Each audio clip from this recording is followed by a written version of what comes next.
Listeners, कैसे हैं आप लोग? आ चुके हैं आप लोगों के लिए फोर्स मैरिज विद मिनिस्टर का न्यू एपिसोड। तो चलिए इसे शुरू करते हैं। अब तक की कहानी में आप लोगों ने सुन लिया था कि आशी, जो कि इस वक्त आर्यन से काफ़ी ज़्यादा खफा हो चुकी थी, और वही वो खुद से ही डिसाइड करती है, मुझे अवॉइड कर रहे हैं ना, मुझे अपनी बीवी बताने से शर्म आ रही थी ना सबके सामने। अब देखती हूँ उन्हें, शाम को आने दो। ऐसी मस्त तैयार होकर के जो इनको इग्नोर मारूंगी ना, इनकी आंखें खुली की खुली रह जाएंगी, और बाकी इनकी आए हुए सारी गेस्ट के साथ चिपक चिपक करके मिलूंगी। अब आशी कैसे खुद को तैयार करती, वो इसी बारे में सोचना शुरू कर देती है। वही आर्यांश के मेंशन को काफी बेहतरीन तरीके से सजाया जा रहा था। अब धीरे धीरे शाम का वक्त होता है और हर जगह लाइटनिंग्स जलने लगती हैं। इस वक्त आर्यांश के मेंशन को किसी दुल्हन की तरह सजाया गया था और दिखने में वो बेहद खूबसूरत लग रहा था। अंदर भी काफ़ी डेकोरेशंस वगैरह चल रही थी। वहीं गेस्ट के आने के स्वागत भी काफ़ी अच्छे से हो रही थी। अब आर्यांश को अपने ऑपोजिशंस को दिखाना तो था कि आर्यांश शहजादा कितना पावर अपने हाथों में होल्ड करते हैं, और आज उन्होंने ऑपोजिशंस के कई पार्टी मेंबर्स को बुलाया था, और स्पेशली उनके हेड मेंबर्स को, ताकि आर्यांश शहजादा उन्हें एहसास दिला पाए कि उनके साथ कंपटीशन करना कोई मजाक की बात नहीं है। जहां सारे लोग आर्यांश के लिए काफ़ी ज़्यादा खुश हो रहे थे और सारे लोग खुद को तैयार करने में लगे हुए थे, इस बात की खुशी मनाते हुए कि आर्यांश शहजादा की पार्टी जीत चुकी है, वहीं एक तरफ आशी, जो कि मुंह बनाते हुए अपने वार्डरोब से इधर उधर सामान खोजने लगती है, और जब भी वो सामान खोजती थी पूरा बवंडर आ जाता था। आशी वार्डरोब के एक एक कपड़े को पूरी तरह से बेड पर छितरा चुकी थी, और वहीं वो बाकी के सामानों को भी इधर उधर फेंक करके अपने बाल को पकड़ते हुए कहती है, ऐसा क्या पहनूं कि एकदम कड़क माल लगूं? क्या करूं मैं आशी? कुछ तो सोच। और वो लगातार अपने एक हाथ से अपने दिमाग पर मारी जा रही थी, और वो कुछ सोचते हुए अपनी आंखें बंद करते हुए कहती है, सबसे फेवरेट मैं उन्हें कौन से कलर में लग सकती हूँ? देख कर के एकदम कंट्रोल ना उनसे, और फिर देखना कैसे इग्नोर मारूंगी सबके सामने, कैसे मुझे मिस आशी राठौर बोल रहे थे। गंदे कहीं के मेरा नाम ले लेते और बता देते कि मेरी बीवी मिसेस अश्विनी रायजादा है। वो नहीं, कैसे बताते? इतनी सुंदर सुंदर नारियां जो बैठी थी सामने, उनकी बेइज्जती हो जाती ना कि मेरी जैसी टॉमबॉयज लड़की उनकी वाइफ बन गई है। और हमेशा मुझे एहसास भी दिलाते रहते कि उनके पास तो इतनी सारी ऑप्शंस थी, लेकिन फिर भी मैं उनको सबसे ज्यादा पसंद आई। अगर पसंद आई तो बताना तो चाहिए ना, कम से कम ठीक से मुझे। आशी जो आगे दिमाग लगाते हुए कहती है, क्या पहनूं? मेरे दिमाग में कुछ आ ही नहीं रहा है, और मुझे तो साड़ी, अरे हाँ, मेरे पास तो अच्छी अच्छी साड़ियाँ भी हैं, जो कि ऑलरेडी आर्यांशी ने मेरी वजह से रिप्लेस करवा दिया था। वो सारी की सारी साड़ियाँ अभी लेकर आती हूँ, और उनमें से सबसे बेस्ट वाली चूज़ करूँगी। लेकिन उसे पता नहीं था कि उसकी साड़ी कहाँ पर रखी हुई है, जिसकी वजह से वो भागते हुए रूम से बाहर निकलती है और तुरंत ही दौड़ते हुए निर्मला जी के रूम में चली जाती है। वैसे वहाँ पर इस वक्त पिया, सोनी, निर्मला जी, वेदाक्ष की मॉम और बाकी बहुत सारे आए हुए गेस्ट तैयार हो रहे थे। आज जो कि सबको एक्सक्यूज मी करते हुए कहते हैं, अब एक मिनट, मम्मी जी कहाँ है? वहाँ पर इतना ज़्यादा भीड़ थी कि उसे निर्मला जी पहले तो नजर ही नहीं आती। वहीं निर्मला जी, जो कि अपनी साड़ी के प्लेट्स को ठीक करते हुए कहती हैं, हाँ बेटा बोलिए, क्या हो गया? और आप हैं कहाँ? सब लोग यहाँ पर तैयार हो रहे हैं और अभी भी आपने ये ऐसे कपड़े पहन रखे हैं। आशी कहती है, आप टेंशन मत लीजिए मम्मी जी, आज मेरे दिमाग ने ना ये डिसीजन ले लिया कि आज मैं ऐसे नहीं रहने वाली। आज मैं इतनी सुंदर नारी बनूंगी ना, इतनी ज़्यादा सुंदर कि आर्यांशी के आए हुए सारे गेस्ट की नज़र सिर्फ और सिर्फ मुझ पर रहेगी। आज मैं एकदम मेन लीड कैरेक्टर की तरह लगनी चाहिए। मेरे सामने ना किसी की औकात ही ना रहे कि वो सुंदर लग सके आर्यांशी को। निर्मला जी और बाकी के लोग इस बात पर हंसते हुए कहते हैं, अच्छा तो ये फैसला लिया आपने? सुशीला जी पीछे से आते हुए कहती हैं, वैसे अच्छा फैसला है, लेकिन पहनेंगी क्या आप ये शर्ट पैंट? आशी कहती है, नहीं, आज मैं शर्ट पैंट नहीं पहनने वाली।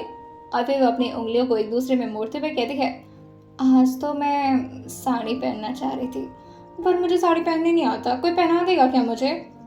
सुशीला जी, निर्मला जी, वेदाक्ष की मॉम, वहीं आए हुए कुछ और गेस्ट भी कहते हैं, हम पहना देंगे ना आशी। आशी कहती है, इतने सारे लोग अकेले लड़की को साड़ी क्यों पहनाएंगे? और फिर वो पिया और सोने की तरफ देखते हुए कहती है, तुम दोनों को साड़ी पहनाना आता है क्या? पिया जो अपना हाथ उठाते हुए कहती है, जी भाभी, मैं हाजिर हूँ, मुझे आता है बहुत अच्छे से साड़ी पहनाना, और बिल्कुल यूनिक और एकदम मॉडर्न स्टाइल में। आपकी मस्त मस्त कर्व दिखेगी उसमें। आशिक जो शर्माते हुए कहती है, बस यही तो दिखाना है मुझे। सुशीला जी जो कि पिया के सर को हल्का सा मारते हुए कहते हैं, बदमाश कहीं की, ऐसी बातें नहीं करते। और हाँ, थोड़ा ट्रेडिशनल तरीके से साड़ी पहना ना, ये ना लगे कि हमारी बहू एकदम मॉडर्न ही बन जाए। आशी जो कहती है, नहीं दादी जी, आज मैं आपकी कोई बात नहीं सुनूंगी। आज तो आर्याशी की पूरी अटेंशन मुझे सिर्फ अपने ऊपर चाहिए। खबरदार जो किसी सुंदर लड़की को उन्होंने घूर कर भी देखा तो मुझे आग लग जाती है, मैं कैसे बताऊं आपको। वही सारे लोग आशी की बात पर हंसने लगते हैं। आशी की जेलसी और उसकी पॉजिटिवनेस सबको काफी ज्यादा खुश कर रही थी। वहीं आशी जो पिया से कहती है, चलो मेरे साथ। अच्छा, मैं मेन काम तो भूल ही गई। और फिर वो मम्मी जी से कहते हुए कहती है, मम्मी जी पता है प्रॉब्लम क्या है। निर्मला जी जो कहती हैं, क्या प्रॉब्लम है बताओ, हम सोल्यूशन देते हैं ना। आशी जी कहती है, बिल्कुल, आपके अलावा और कोई है ही काम मेरा। सुशीला जी पीछे से देखते हुए कहती हैं, अच्छा।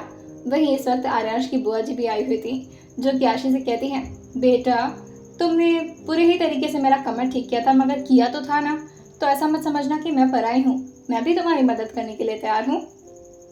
वहीं विदाक्षी मॉम जो कहती हैं, और मुझे भी कोई पराया मत समझो, भले ही चाची हूँ मगर तुम्हारी अपनी हूँ, बताओ कैसे मदद कर सकते हैं। आशी जो सबकी नज़र को उतारते हुए कहती है, हाय मेरे इतने प्यारे प्यारे आंटी लोग। मेरी डिमांड सिर्फ ये है कि मुझे साड़ी चाहिए। एक्चुअली क्या है ना कि मैं साड़ी पहनती नहीं हूँ, तो मेरी वजह से आर्यांशी ने सारी साड़ियों को रिप्लेस करवा दिया था। अब आप ही लोग बताइए मैं कौन सा पहनूं, मुझे तो समझ में नहीं आ रहा मेरे ऊपर कौन सा किताबें। निर्मला जी उससे कहती हैं, एक बार तो मैं रेड कलर की साड़ी में मैंने देखा था, तुम रेड कलर की साड़ी पहनो बेटा, डार्क रेड में तुम्हारे गोरे रंग पर अच्छा लगेगा। आशी जो खुद को देखते हुए कहती है, इतनी भी गोरी नहीं हूँ मैं। निर्मला जी जो कहती हैं, तुम बहुत सुंदर हो आशी, और तुम्हें इस बात का अंदाज़ा नहीं है। बस आज तुम डार्क रेड वाली साड़ी पहन कर देखो, उसके बाद तुम्हें समझ में आएगा कि तुम कितनी प्यारी हो। आशी जो कहती है, ठीक है, अगर आप इतना रिक्वेस्ट कर रही हैं तो मान जाती हूँ, आप लोग कहेंगे तो वही पहनूंगी ना। अच्छा वैसे मिलेगी कहाँ वो। निर्मला जी जो कहती हैं, अच्छा रुको मैं किसी से मंगवाती हूँ। और फिर वो एक स्टाफ से कह करके आशी की सारी साड़ियों को मंगवाते हुए कहती है, एक काम करो 4-5 और ऑप्शन में रख लेना, सब लेकर आओ जो कि आर्यांशी ने उस दिन रखवाया था। आशी के लिए एक रूम में पूरी तरह से उसकी साड़ियाँ और उसके कपड़े भर रखे थे, जो कि आशीष हुए, जिसका आशी से कोई लेना देना नहीं था। इवन उसकी सारी ज्वेलरीज भी उसी रूम में लॉक करके रखा गया था, क्योंकि आशी कितनी ज्यादा लापरवाह है ये बात आर्यांश अच्छे से समझ चुके थे। एक स्टाफ जो कि 2-3 और पीछे स्टाफ को ले आते हुए आशी के सामने इन सारी साड़ियों को रख देती है। आशी जो कि डार्क रेड की साड़ी को चूज करते हुए कहती है, सच में ये परफेक्ट है, और इसका ब्लाउज भी फुल है, मुझे फुल ब्लाउज ज़्यादा पसंद है, वो half deep neck no, I don't like that. वहीं आशी की बात सुन करके सब लोग कहते हैं, वैसे तुम्हारी कवे कमर ऐसे नहीं दिखेगी। आशी जो कहती है, उसकी टेंशन मत लीजिए मम्मी जी आप, वो पिया है ना, पिया संभाल लेगी। क्यों पिया। वहीं सोनी जो कहती है, हाँ दी, पिया सच में काफ़ी ज़्यादा इंटेलिजेंट है इन सब चीज़ों में। आशी जो कहती है, तो तुम भी चलो ना, मैं अकेले क्या बोर हो जाऊंगी वहाँ पर, और वैसे भी पिया तो साड़ी पहनाने में बिजी रहेगी, तो मैं बकवास किससे करूँगी, चलो चलो। और ये बोल करके वो अपनी साड़ी को लेकर के वहाँ से भागते हुए अपने रूम की तरफ आ जाते हैं। निर्मला जी जो कि एक स्टाफ को कहती हैं, जाओ उसको ज़रा मेकअप वगैरह का सामान भी दे दो, वैसे भी उसके पास ये सब रहता नहीं है, और हो सकेगा तो किसी मेकअप आर्टिस्ट को भी बुलवा लो यार, वैसे भी मेरे बड़े बेटे की बीवी है वो, सब लोग पहली बार उससे मिलेंगे, अभी तो उसका रिसेप्शन भी नहीं हुआ है कि सब लोगों ने उसे देख लिया हो, पहली बार सबके सामने जाएगी, उसका अच्छे से तैयारी वैयारी करवाओ, क्योंकि उसको तो मेकअप के बारे में कुछ नहीं पता है। आरती जी जो कहती हैं, वही तो, पता नहीं कैसी लड़की है, कुछ पता ही नहीं है। कि तभी सुशीला जी उनको पीछे मुड़कर देखते हुए कहती हैं, मगर कमर दर्द करना तो उसे ठीक से आता ही है, ये बात तो तुम्हें याद होगी ना आरती, दोबारा कमर दर्द हो तो बताना तुम। हाँ, और भी बहुत तरीके आते हैं उसको, अभी तो पिछली बार पैर मारा था, अभी वो घूसा मारेगी। आरती जी जो कि सुशीला जी की बात सुनकर कहती हैं, आप अपनी ही बेटी से पैर ले लीजिए, वो भी किसी पराये बेटी के चक्कर में। सुशीला जी, निर्मला जी, विदाक्ष की मॉम से घूरते हुए कहती हैं, ऐसा कुछ नहीं है, तीनों लोगों ने एक साथ ही बोला था। वही निर्मला जी जो कहती हैं, वो मेरी बेटी जैसी है। सुशीला जी जो कहती हैं, और वो मेरी पोता बहू जैसी, और वो बिल्कुल मेरी पोती समान है। भाई विदाक्षी मॉम थोड़ी मॉडर्न थी, जो कि कहती हैं, नहीं भाई मैं झूठ तो नहीं बोलूँगी, लेकिन मेरी तो फ्रेंड जैसी है वो, सारे लोग इस बात पर हंसने लगते हैं। वहीं दूसरी तरफ आशी के रूम में इस वक्त आशी को तैयार किया जा रहा था। पिया जो कि उसको लपेट करके साड़ी पहना रही थी। आशी जो कहती है, ये साड़ी वाड़ी का झंझट भी ना मुझे तो समझ नहीं आता है, पता नहीं कैसे लोग इतने बड़े बड़े कपड़े पहन लेते हैं।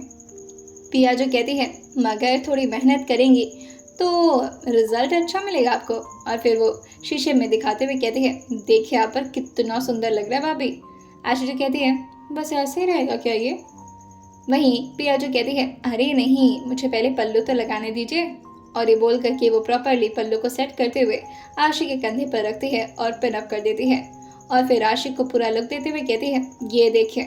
और फिर वो नीचे की तरफ बैठ करके प्लेट्स को ठीक करते हुए कहती है, अब लग रही है ना आप एकदम परफेक्ट मॉडल लड़की। आशी जो खुद को देखते हुए कहती है, मेरी मॉम भी मुझे इसी तरह से साड़ी पहनाती थी, पता नहीं आज मॉम आएंगी या नहीं। मैं तो चाहती हूँ कि वो आए, आज मैं पूरी लड़की लग रही हूँ, वो देख करके खुश हो जाएंगे। कि तभी पीछे से मेकअप आर्टिस्ट आते हुए कहती है, एक्सक्यूज मी मैम। आशी जो कि उसको देख कर कहती है, हाँ बोलिए क्या हो गया, और मेरे रूम में क्यों घुसी आ रही हैं आप। वही वो मेकअप आर्टिस्ट जो कहती है, मैम मैं आपका मेकअप करने आई हूँ, मुझे मैम ने बुलाया था, निर्मला मैम ने। आशी जो कहती है, अच्छा किसका मेकअप करना है। मेकअप आर्टिस्ट जो कहती है, मुझे किसी आशी नाम की लड़की का मेकअप करने के लिए कहा गया था, थोड़ी बदमाश सी है वो।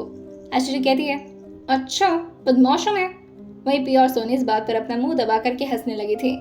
वो मेकअप आर्टिस्ट थोड़ा घबराते हुए कहती है, सॉरी मैम, मुझे पता नहीं था कि वो आप ही हैं।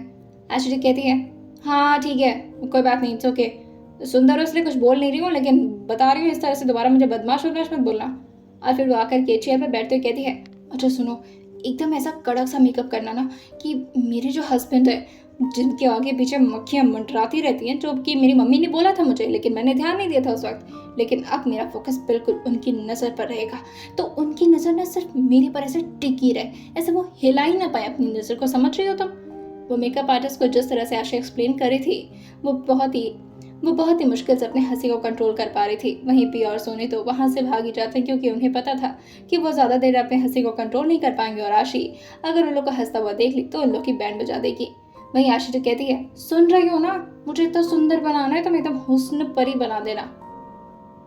वो मेकअप आर्टिस्ट जो कहती है, लगता है मैम आप अपने हस्बैंड को कुछ ज़्यादा ही प्यार करती हैं। आशी जो अपने मुंह को साइड करते हुए कहती है, उनको प्यार क्या करूंगी मैं, बस उनको शो ऑफ करने के लिए सब कर रही हूँ। और ये भी कह सकते हैं कि मैं नहीं चाहती हूँ कि उनका अटेंशन किसी और की तरफ जाए, मतलब मुझसे शादी हुई है तो मुझे देखे ना, किसी और को क्यों देखेंगे, वो है कि नहीं, सही कह रही हूँ ना। वो मेकअप आर्टिस्ट जो कहती है, मैम देख तो सकते ही हैं, आंखें हैं किधर भी चली जाते हैं, अब ऐसा थोड़ी ना कि आप सिर्फ अपने हस्बैंड को ही देखती होंगी, इधर उधर तो नजर चली जाती है ना। आशी जो उसके तरफ घूरते हुए कहती है, तो मेरे साइड में हो या उनके साइड में, और वैसे भी अच्छा नहीं होगा अगर तुम मुझसे इस तरह से बात करोगी तो, मेरी बात पे सिर्फ हाँ में हाँ मिलाया करो, बीच में टांग मत अड़ाया करो। वो मेकअप आर्टिस्ट जो कहती है, सॉरी मैम, मुझे नहीं पता था कि आप गुस्सा करने लगेंगे, आई एम सो सॉरी। आशी जो कहती है, नहीं तो। और फिर वो लगातार तैयार होने के लिए अपनी आंखें बंद किए हुए काफ़ी ज़्यादा बेसब्र हो रही थी। आशी जो बार बार पूछती है, हो गया क्या। वो मेकअप आर्टिस्ट जो कहती है, मैम आप इस तरह से आंखों को हिलाएंगे तो फिर कैसे होगा, प्लीज़ थोड़ा सा आप धैर्य रखिए, हो जाएगा। और वहीं वो बार बार उसको समझाए जा रही थी। आशी जो फिर से पूछती है, कितना टाइम लगता है यार मेकअप करने में, एक तो ये शादी के टाइम बैठी थी इतना, और अभी आप बैठ गई हो, पता नहीं ये सब क्यों ही सोच रही हूँ मैं। वैसे भी मैं चाहूँ ना तो उनको डांट वाट करके उनको संभाल सकती हूँ, लेकिन मैं चाह रही हूँ ना कि उनको वैसे ही जेलस करूँ जैसे कि आज मैं हुई थी। थोड़ा सुंदर बन करके क्या चले गए थे, सारी लड़कियाँ पता है ऐसे घूर घूर करके देख रही थी उनको।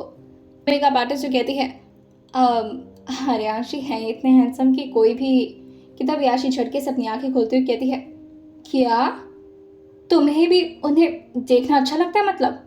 जैसे याशी ने इतनी कड़क आवाज में इससे पूछा था, वो मेकअप आर्टिस्ट जो कहती है, उप्स मैम आप ये क्या करते हैं, आपने आंखें क्यों खोल दी, पूरा मस्कारा खराब हो गया।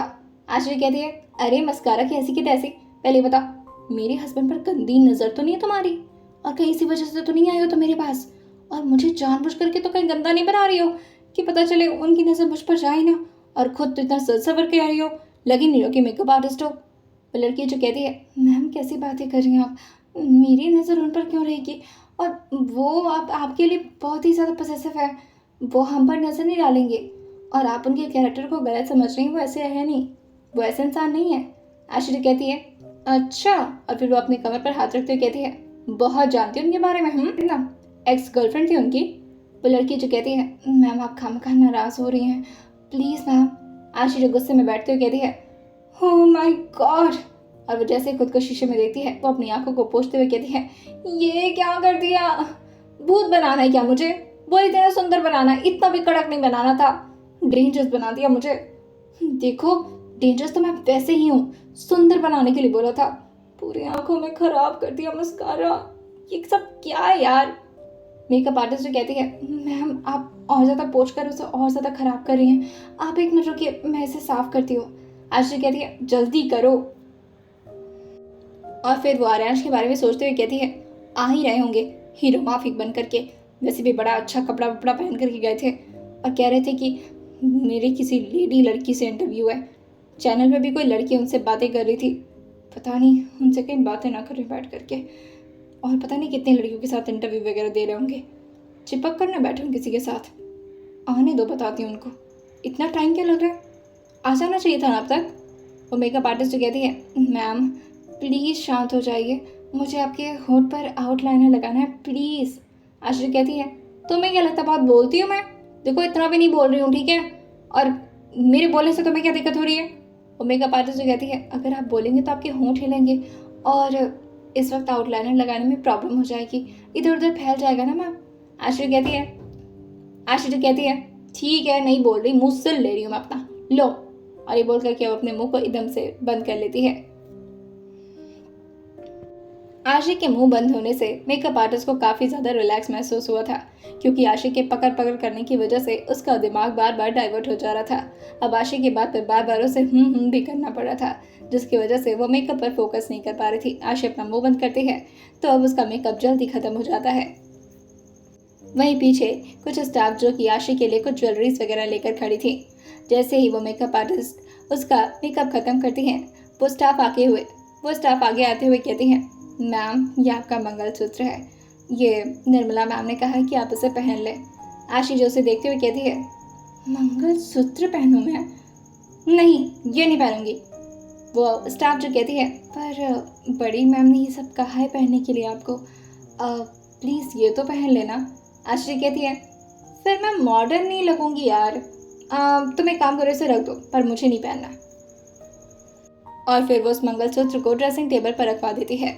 वही वो उसके पेंडेंट को अपने हाथ में लेते हुए धीरे से को महसूस करते हुए कहती है मिस्टर आर्यांश शहजादा, हमारा रिश्ता जन्मों जन्मों का बन चुका है, आपने कहा है मुझसे कि 7 जन्म तक भी आप मेरा साथ नहीं छोड़ेंगे, तो अगर किसी और लड़की की तरफ नज़र भी उठा करके देखे ना आप, तो निगाहें निकाल करके ना अपने पास कैद कर लूँगी उसे। जानते नहीं आप कितनी डेंजरस लड़की हूँ मैं, इसीलिए कह रही थी मुझसे प्यार व्यार का चक्कर मत चलाइए, एक बार मुझे प्यार हुआ ना तो मेरा जेलसी लेवल अलग लेवल पर होता है, आप सोच भी नहीं सकते। वहीं आशी खुद में बड़बड़ाए जा रही थी कि तभी बाहर से निर्मला जी उसका दरवाज़ा खटखटाती हैं। आशी जो उनको अंदर बुलाते हुए कहती है आइए आप लोग भी पूछ कर आएंगे अब। निर्मला जी जो कहती हैं अरे नहीं भाई अब तुम शादीशुदा हो, और वैसे भी ये मेरे बेटे का कमरा है, जहाँ पर आना तो वैसे भी हमें अलाउड नहीं था।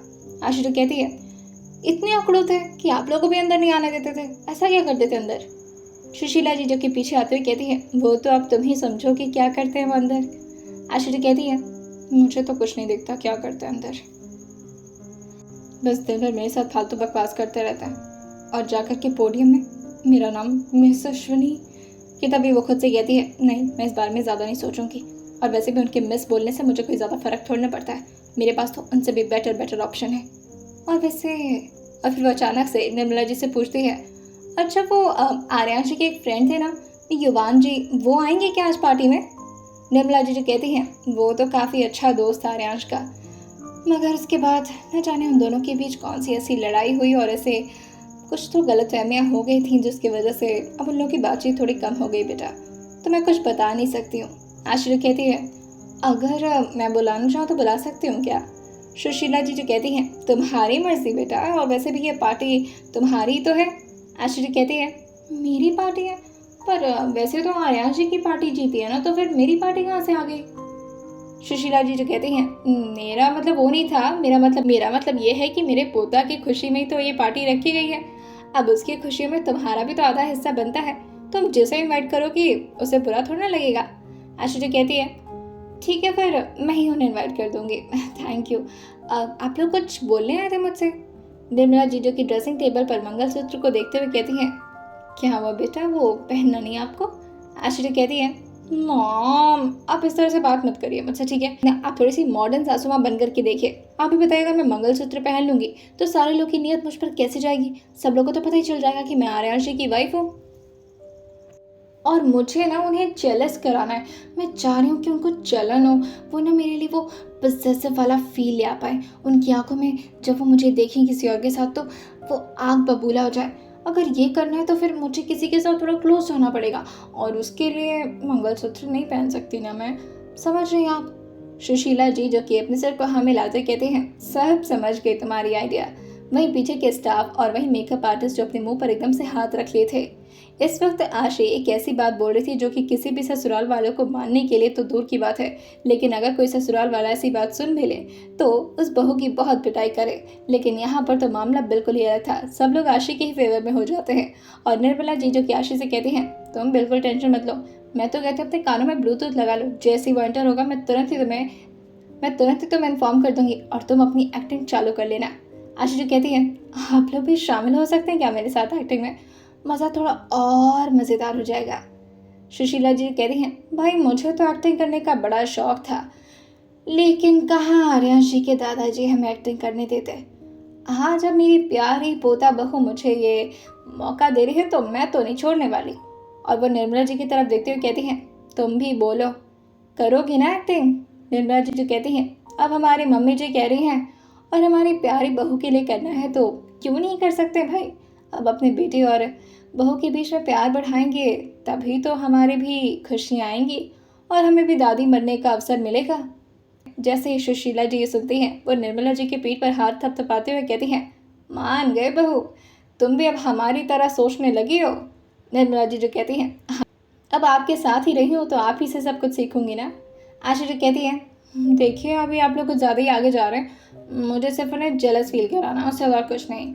और वहीं वो अपने आ रहे आगे के लटों को पीछे करते हुए कहती है, एक तो ये पता नहीं क्या लटक रहा है मेरे कान के पास। लेकिन जैसे ही उसने झटके से अपने बालों को पीछे किया था, निर्मला जी उसे रोकते हुए कहती हैं, अरे बेटा थोड़ी अदाएं, थोड़ी नज़ाकत तो लाओ, सिर्फ सुंदर बनने से काम नहीं चलता है।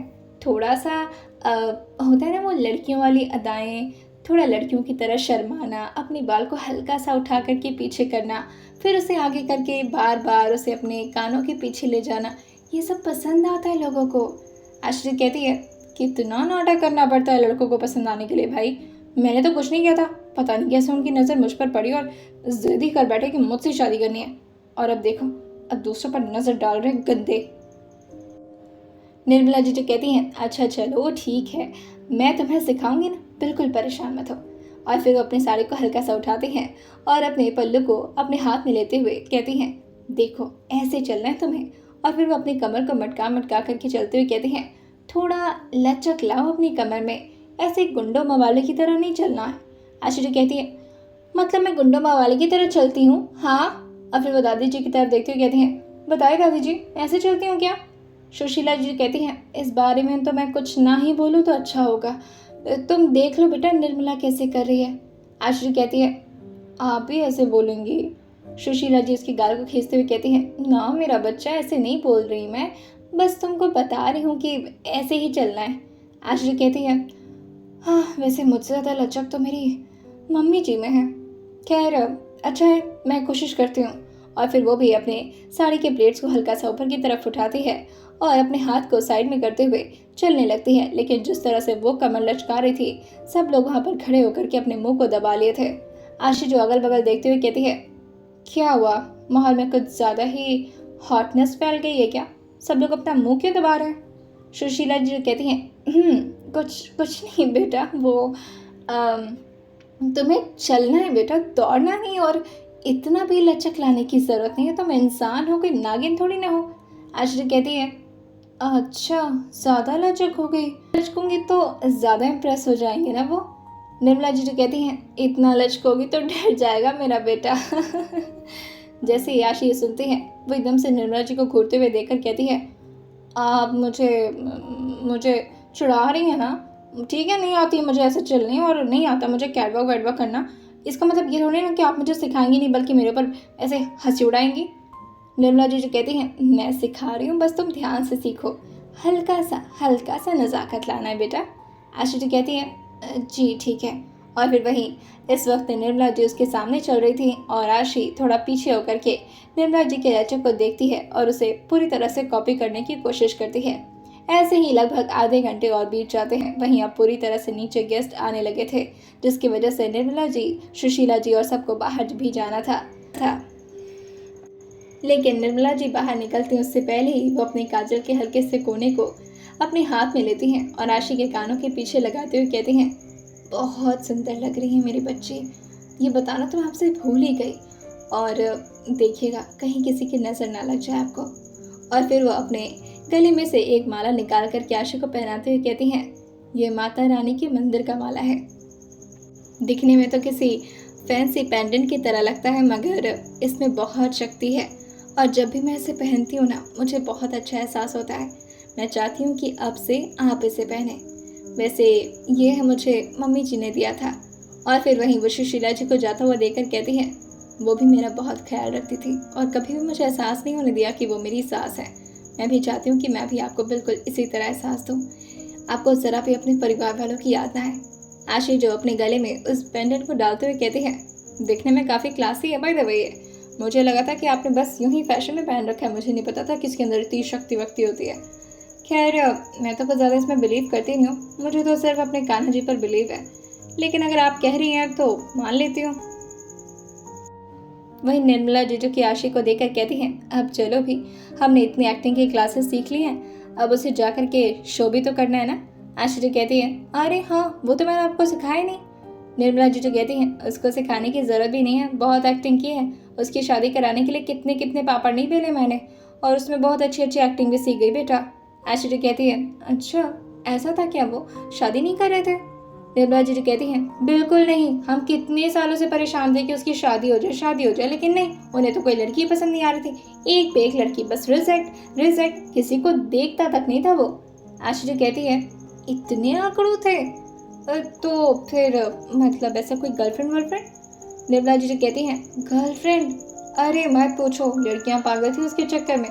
कई लड़कियां तो जानबूझ करके इसी चक्कर में घर भी आती थी, लेकिन आर्यांश का मुंह तो एकदम से बस खड़ूसों की तरह बना रहता था और देखता भी नहीं था लड़कियों की तरफ। उनसे ज़्यादा दोस्ती तो मेरी हो गई थी सारी लड़कियों से। आशी जी कहती है, इतने खड़ूस थे तो फिर मुझे कैसे पसंद कर लिया? ज़रूर उनकी कोई चाल ही रही होगी। और हाँ, बताया तो था, मुझसे रिबन्स लेने के लिए शादी किए थे। निर्मला जी तो कहती हैं, नहीं बेटा, मुझे वो सब तो नहीं पता, लेकिन जब भी मैं आपके बारे में बात करती थी ना, उनके चेहरे पर एक हल्की सी मुस्कुराहट आ जाती थी, जो कि वो छुपाने की हमेशा कोशिश करते थे। ऐसा लगता था जैसे कि पसंद आ गई आप उनको। आशी जो कहती है, कोई पसंद वसंद नहीं आई थी मैं, बस ऐसे ही मुझसे बदला लेने के लिए शादी की। आपको पता नहीं है, उनके इरादे बिल्कुल भी ठीक नहीं है। आइए जानते हैं आने वाले एपिसोड में क्या होने वाला है और किस तरह से आर्यांश को जला पाएगी आशी। आइए जानते हैं इस आने वाले एपिसोड में और सुनते रहिए फोर्स मैरिज मिनिस्टर सिर्फ और सिर्फ स्टोरी विद सोमा के साथ।